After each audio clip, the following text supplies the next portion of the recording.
You should not be tithing. Find out if I'm crazy on this episode of the Walt Win Podcast.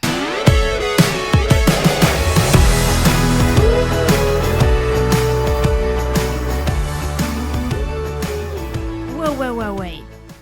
Did you really just say that? Yes. Mer? We hear a lot. That's a noise that our 5-year-old likes to make a lot. You shouldn't be tithing, but wait a minute. Jonathan and Amanda, you guys talk about how generosity is the foundation of everything that you do with personal finances. You talk about being generous from the get-go, from the various early infancy stages of managing your money all the way through to the end. Yes. So wait a minute, what is this? You shouldn't be tithing nonsense? I don't think you should. But first, let's talk.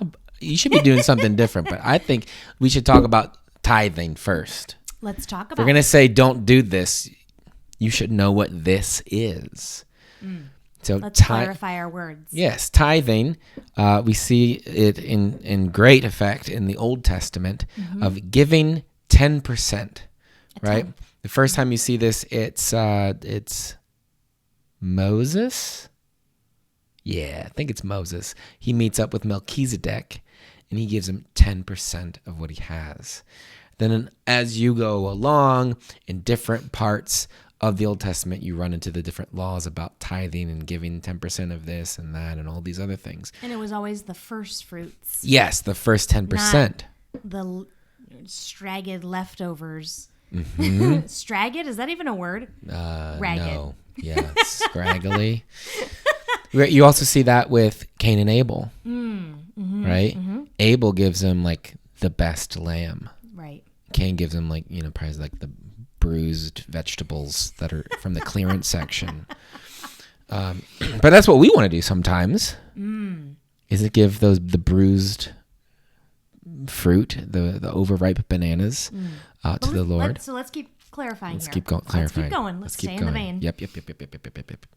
So it's 10%, right? But questions like that, maybe I'm out of the vein again. Questions when we focus in on this, then it's okay. Well, it's first fruit, so that's before tax. Do I need to calculate what my income before tax? Is it after tax? There's a lot of questions that come up, and this is why we're talking about it today. But I'm gonna get back in the vein. You've left the vein again. Let me try to repuncture where we need to be. If you're queasy, I'm so sorry. All right. So one of the most common questions we'll get is, all right, I should be tithing, right? As if what the tithe was in the Old Testament, the 10th, the giving of, this was a mandate. This was part of the law.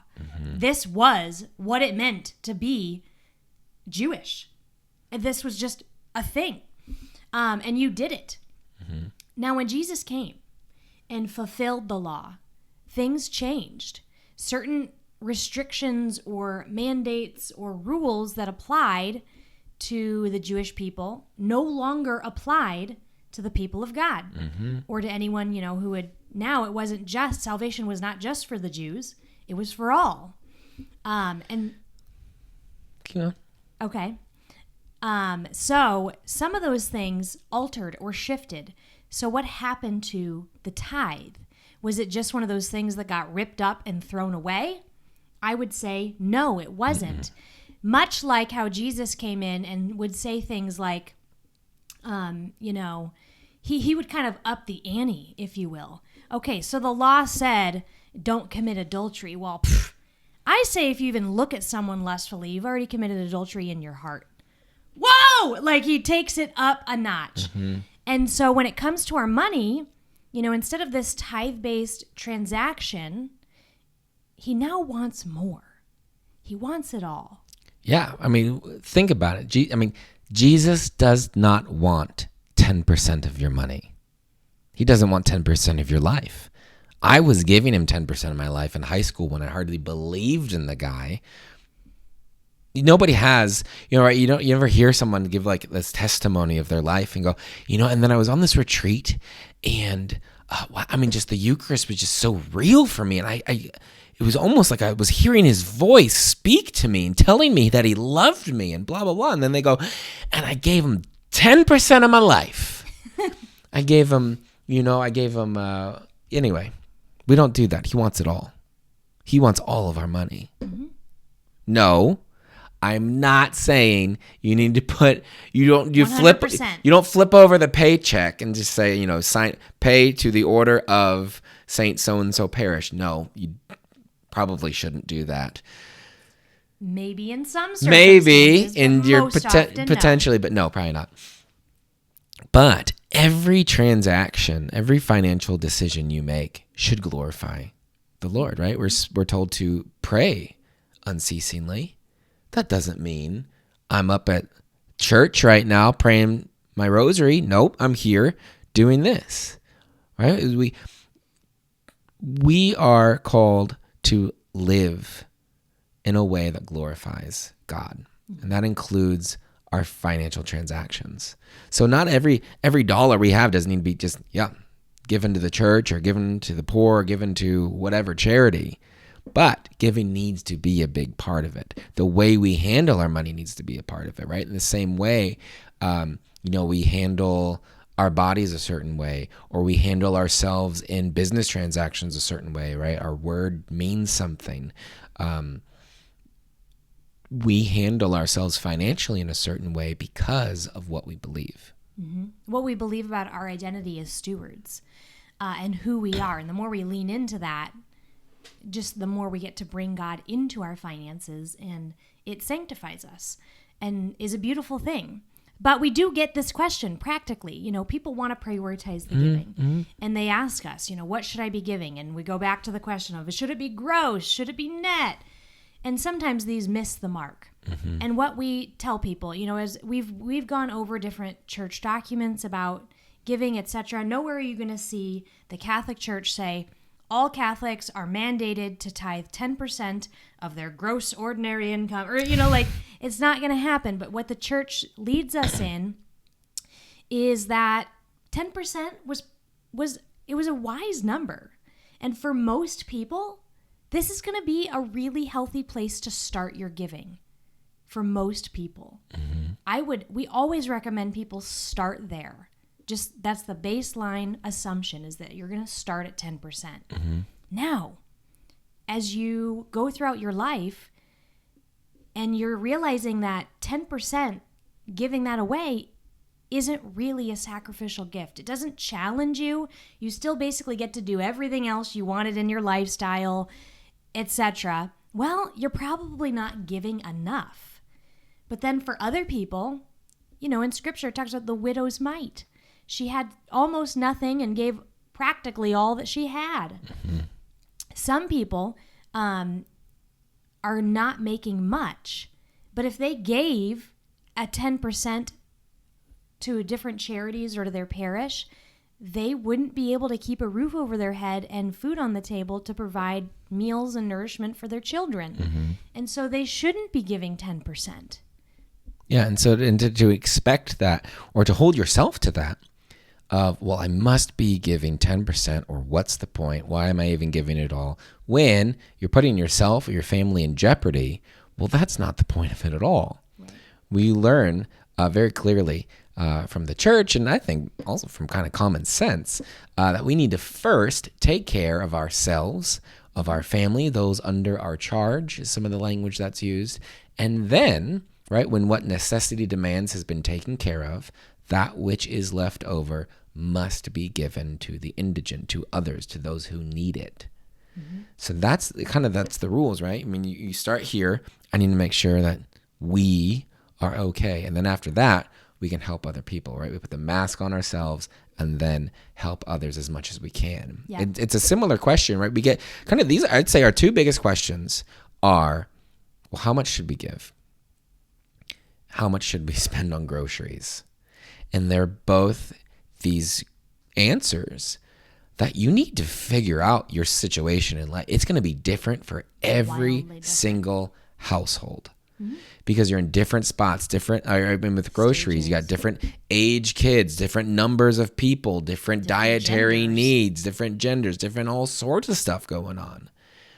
And so it's like, well, you need to spend enough on food so no one's going hungry, but not so much that you can't do anything else but sit around and eat.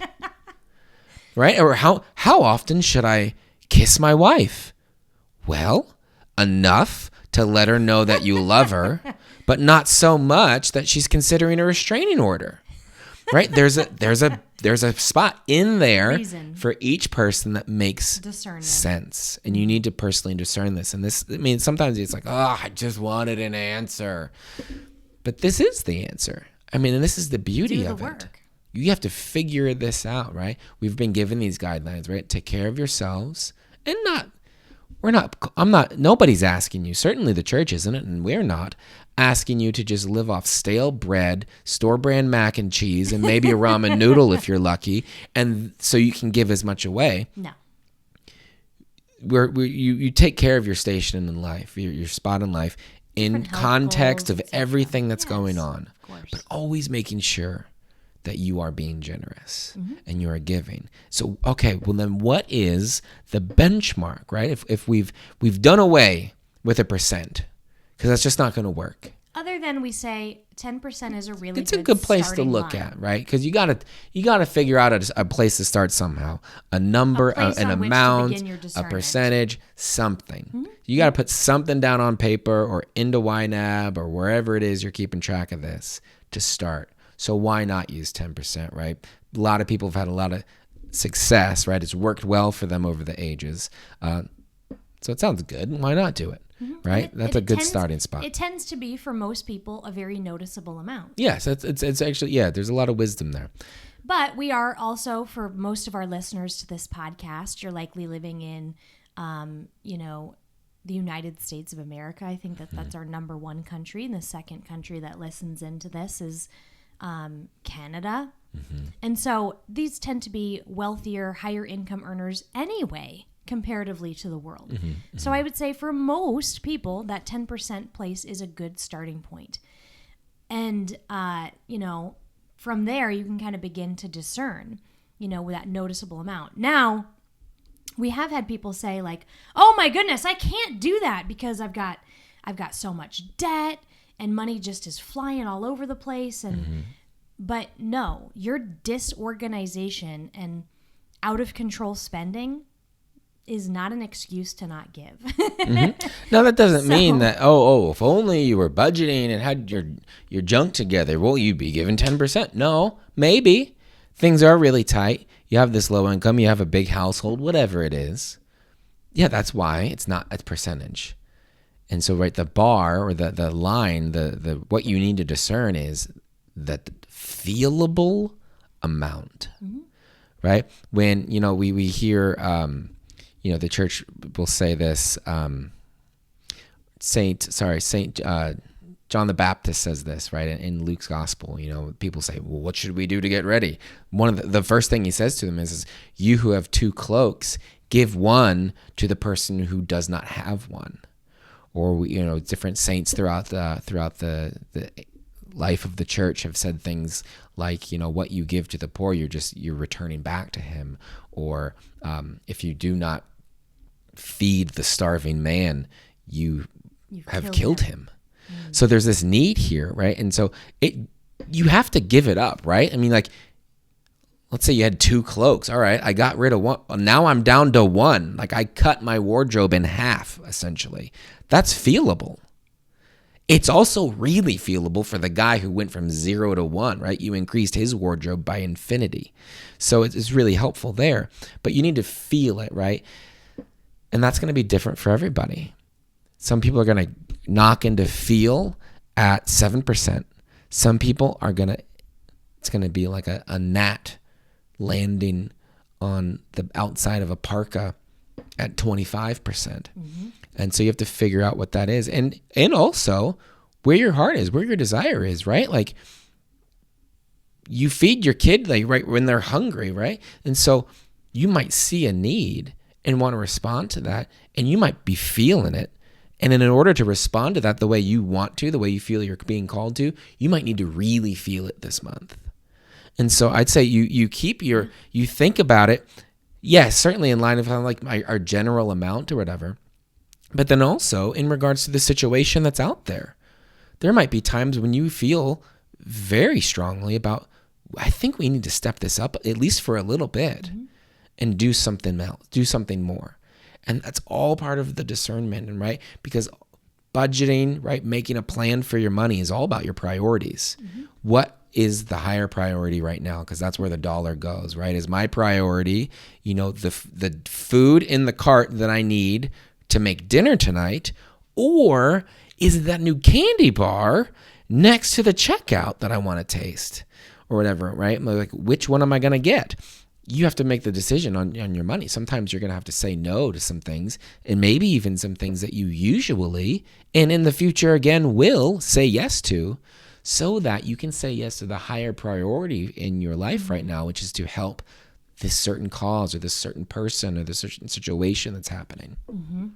Okay, so a couple things. I'm hearing people, I'm anticipating what they might be thinking right now.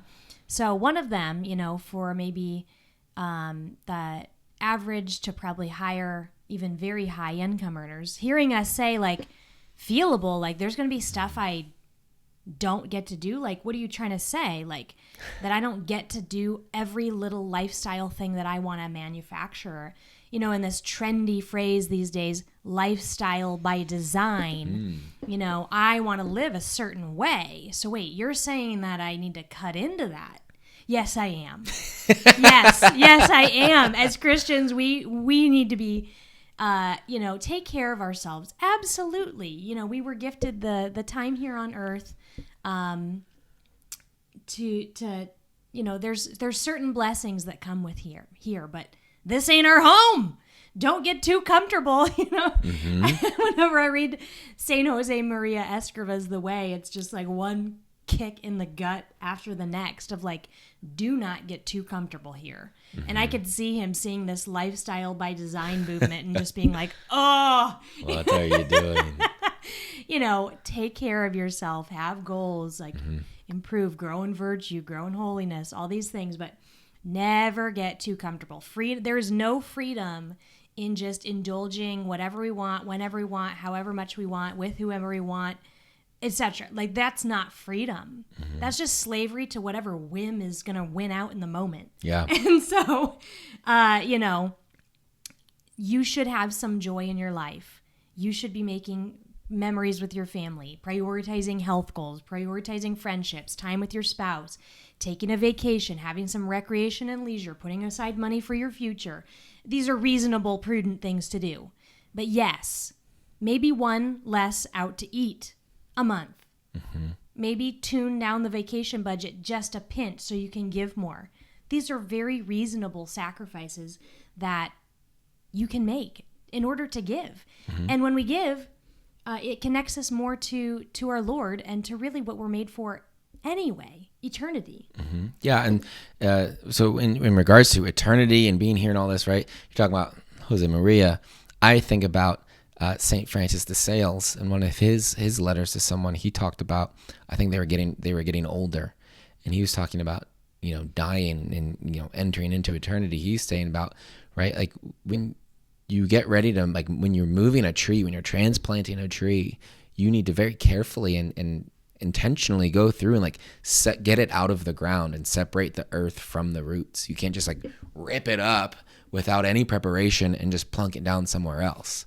And we do the same thing, right? So if we can loosen our roots here a little bit by saying no to a couple things, well, then we're just preparing ourselves all the more for later. And I mean, not that it's all, this and this and this person and this, relations and all this, but like, yeah, you go out to eat one less time this month, that could very easily let someone eat this month. And that's crazy to think about. It really could. It really could. So, and again, it's not there's lines, but it's all about what's the feelable amount. And I know, you've heard other things, right? And all this is just to be helpful, but it's all comes back to your discernment. Something I've heard a lot from a lot of different places is, 10%, 5 to your parish, 1 to the archdiocese. That's what I was going to go into next. 4 to, or then what's left? 4 to other causes, missions, etc. Yeah. And that's helpful. I think that's a really helpful thing. If you are Protestant, listening to this, you've probably heard this, or if you've listened to Dave Ramsey, he talks about this of like, you should always just give 10% to your local church.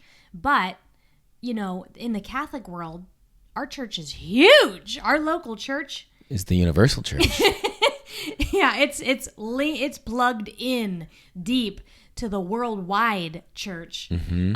And so just giving 10% to St. Charles Borromeo, they're not even asking that. They don't even expect that because we got work to do all over the world. Mm-hmm. And so you should be giving to your diocese, your local Catholic parish, and then whatever unique individual ministries or missions or people you encounter that come across your unique path, those are where you should be giving the rest of that money.